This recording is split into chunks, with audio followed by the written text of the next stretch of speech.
Wittkover's first case study is what you see here. It's a small church in the city of Rimini, Italy, on the Adriatic coast. It was originally a 13th century Gothic structure, so belonged to an entirely different stylistic and cultural moment. The structure, named San Francesco, in other words, St. Francis, was run by the Franciscan order. And since the 19th century, it's been known as the Tempio Malatestiano, after the man you also see, Sigismondo Malatesta. He was an extraordinary character. This is a portrait by Piero della Francesca from about 1451. Malatesta was a Renaissance nobleman who became Lord Rimini at the age of 14 and became its sole ruler after abolishing the authority of his brothers. He was a notorious despot and politically savvy vis-a-vis much more powerful city-states. And this earned him actually a temporary spot as commander-in-chief of the nothing less than the papal armies. Eventually, the Vatican was going to turn against him, going so far as to condemn him to hell for the rest of his lifetime. This was obviously not commissioned at this moment. The church was essentially a reconstruction of the original structure. And it dates from about the time of Piero's portrait, from about 1450. The archival evidence is scanty, which in many ways makes this a perfect case study for Wittkover, who's less interested in those historical documents. It's not clear, for example, when Alberti came on board, nor what requirements there were for the design. What they were meant to be like. Was a dome part of the equation? Or how the relationship played out between Alberti as designer and his forceful patron, along with the builder in question, Matteo de Pasti. What we do know is that in addition to making detailed drawings, Alberti had a wooden model made. This is lost today. And a good part of the facade was up by 1454, so work progressed rather quickly. It's important to underscore that this was Alberti's very first ecclesiastical commission. The patron's aim was to turn the church of St. Francis into a mausoleum for himself and his wife. So it had a kind of personal commemorative function. It's an unfinished project. You can see this by the picture of the facade. There was perhaps a projected dome, which was supposed to be hemispherical, and it's a shape that was meant, therefore, to mimic the Pantheon in Rome, and therefore allude to the classical past in a very grandiose way. That dome was never built, and Alberti's facade was never finished. This is in large part because of the question of the patron. The patron's fortunes went awry. He was actually excommunicated in 1460, so a mere 6 years after the facade was for the most part erected, and he died in 1468. Now, if you look at the facade, you'll see that to either side of the entrance there are two blind arcades. We know that these were originally meant to house a sarcophagus for Malatesta as well as another one for his wife, although there's some disagreement about this. But the idea adds consistency to the explanation offered by Wittkover of a united whole, of a united monumental and commemorative purpose for the whole. What's interesting here is to do what Wittkover didn't do, to think about the context of this. For example, the Pope at the time thought this was a blasphemous structure, a blasphemous idea. He decided that to plaster a classical facade on this church, to turn it into an evocation of the Pantheon, was actually turning the church into something that was, quote, and this is the Pope himself, full of pagan gods and profane things, so full of pagan images that it seems like a temple for the worshippers of demons. This is obviously a conflicted commission. Again, Wittkover's not interested in these issues. What he sees in the Tempio is the first in a sequence of 4 churches in which Alberti is carrying out a systematic investigation of the fusion of classical system or classical principles in Christian buildings. The building poses a problem, and he offers a certain kind of answer or solution. So problem 1, the Tempio, or how to impose a classical aspect onto or over a pre-existing medieval structure. How do you do that? Alberti's answer is to introduce to the facade a variation on the Roman triumphal arch, while reconceiving of the entire envelope of the building as an antique temple, almost putting a classical box around the whole structure. This is the first isolated church facade to do this in the Renaissance, and this is why it's such an important example. It started a trend, in other words. And in Wittkover's words, Alberti was grafting the idea of the triumphal arch right up onto the wall. So given the patron's demands, this actually makes sense. It's a clever response, the idea of the triumph over death. And you have a triple arch motif on the facade with the central arch over the door and side arches for the sarcophagi. You get a sense of what this pantheon effect would have been like when you look at the side of the church. Both sides offered a deep arcade. Think back to the Colosseum here. This deep arcade was based on a pillar and arch construction. You have pillars and you have arches springing from them. This is actually a form of construction that stems from ancient Roman aqueducts. Now, Malatesta planned to have the sarcophagi of the sort of illustrious men, the poets, the artists, the scholars of his court, inserted into the deep recesses offered by the arches. Now, if you look at the plan, you'll notice that the original church, conveniently, has a rectangular format. It's a medieval church with a single nave and no side aisles, extending into a large semicircular apse. Now, part of Alberti's plan was to transform this basically simple and straight rectangle by means of a large rotunda that would support a massive dome at the crossing.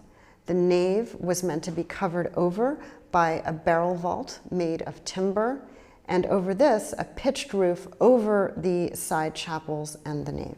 One of the things you'll notice about the plan is that the windows are actually unevenly distributed at the sides. And Alberti screens this asymmetry, if you will, with the Roman arches held up by piers, and the whole, as it were, is elevated on a kind of antique-style podium. He's, in other words, putting his own theory into practice. If we turn to Alberti's own theoretical treatise, in his book 7 on sacred buildings, he writes, quote, "In my opinion, the space taken up by the portico, and indeed the whole temple, should be raised above the level of the city. This will give it a greater air of dignity." This idea of elevating the church, of placing it on a podium, of making it function as the sacred center of an urban context. You see the podium effect here. What remains of Alberti's design is most visible actually on the outside rather than on the interior.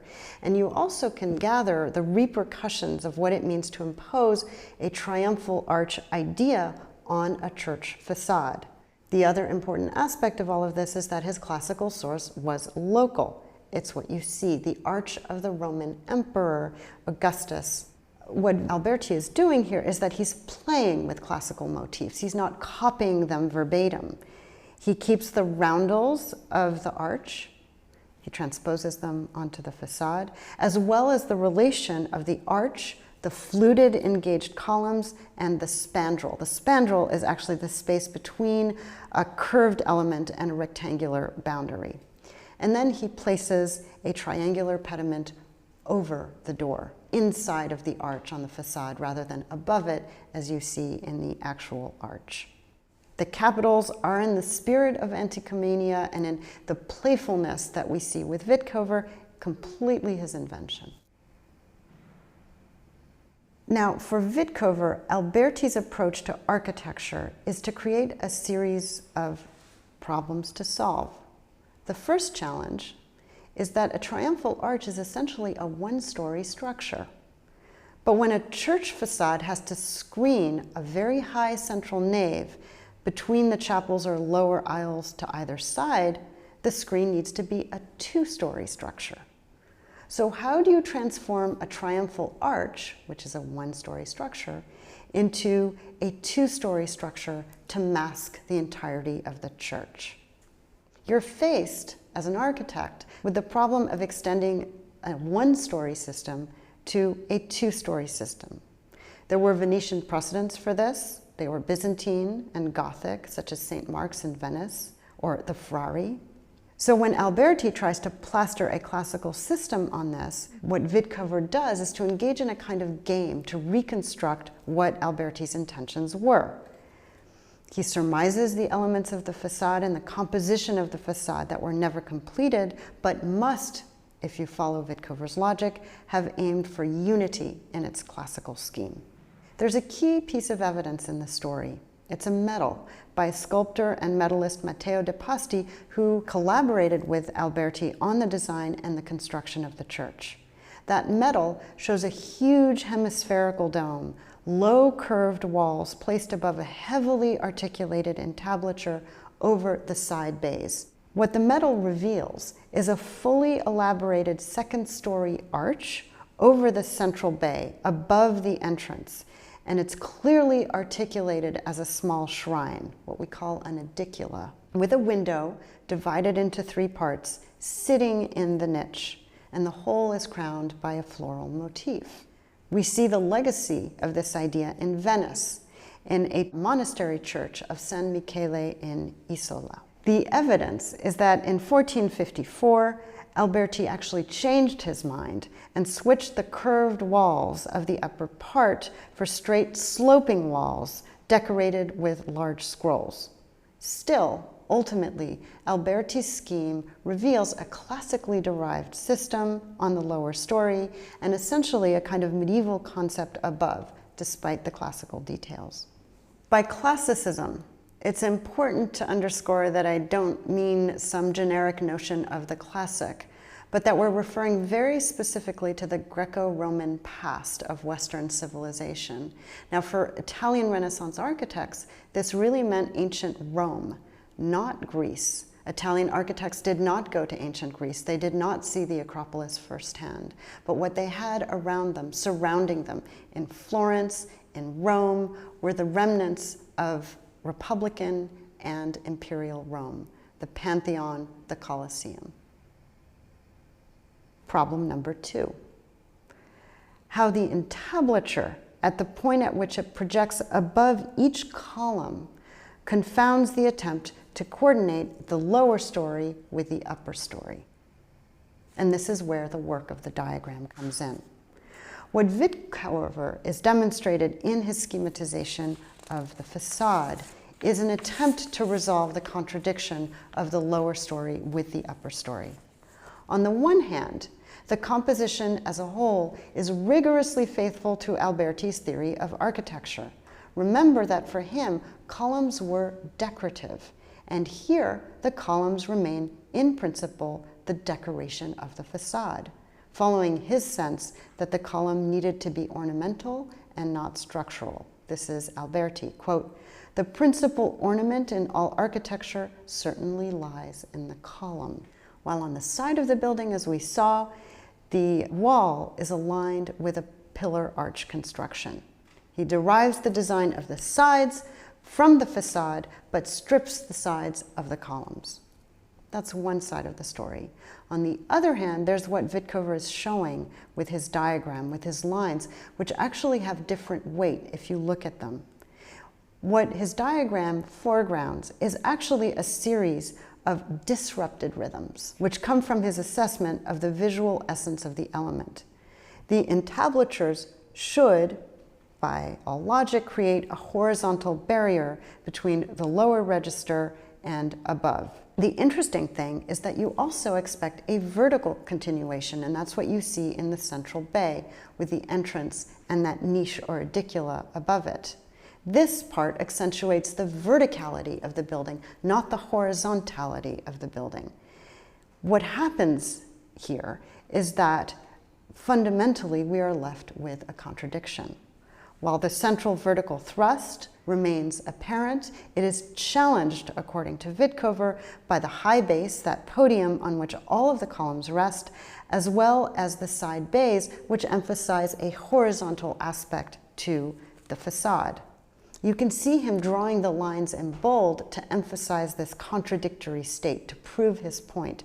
The result for Witkover is that the outer bays are closed off by the common base that links them, but left open at the top. There's nothing above them. There's nothing that closes them off. And according to Witkover, exactly the opposite happens in the central bay, where there is no podium linking the two central columns, but their verticality is emphasized. Ultimately, for Witkover, these complicated rhythms of the Tempio's facade leave its quote-unquote unity completely unresolved. And this is the point of the diagram, to show us in the most distilled way possible that Alberti's daring, imaginative, but ultimately failed project was an attempt to resolve two incompatible systems. What does it mean to put a classical envelope on a medieval structure? What does it mean to impose a one-story logic taken from the Roman triumphal arch and impose it on a structure that required a two-story solution? Ultimately, the diagram demonstrates Alberti's attempt to capture an ideal formula.